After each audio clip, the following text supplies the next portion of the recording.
Des volumes importants qui obligent les collectivités à revoir leur mode de gestion car les déchets menacent la santé publique, l'environnement et mettent à mal l'image du pays et indirectement le secteur du tourisme. La collecte et le traitement des déchets sont répartis entre plusieurs acteurs. La compétence environnementale revient aux provinces qui déterminent leur politique publique relative aux déchets et réglementent les filières de déchets. D'autres acteurs jouent un rôle dans la collecte et le traitement. Les communes, intercommunalités, éco-organismes ou prestataires privés. Dans toutes les provinces est enclenché un processus de création de déchetterie et de réhabilitation progressive des décharges. D'ici à 2020, on peut espérer que les décharges polluantes ne seront plus qu'un souvenir. Le verre et les emballages en aluminium peuvent être valorisés localement. Les emballages en carton, les journaux, prospectus et magazines et les bouteilles en plastique sont valorisés à l'export.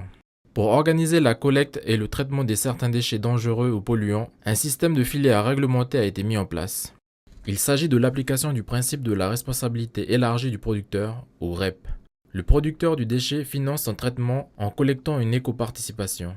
Aujourd'hui, selon Tricodec, ce principe concerne 86% des déchets dangereux. Les déchets organiques agricoles et les bouts de stations d'épuration peuvent être épandus sur les cultures pour nourrir les plantes ou le sol. Autre piste, la valorisation énergétique qui consiste à transformer des déchets en énergie sous l'effet de la combustion. Les huiles de vidange usagées sont ainsi utilisées dans la centrale de Donyambo en substitution du fioul. Les huiles de friture des restaurants sont utilisées pour produire de l'électricité à l'île Loing et à Lifou. Des Calédoniens soucieux de l'environnement ont pris aussi leurs responsabilités et ont fondé des associations telles que Calédoclean. En 7 ans, l'association a pu récolter plus de 400 tonnes de déchets, dont 350 ont été triés ou recyclés.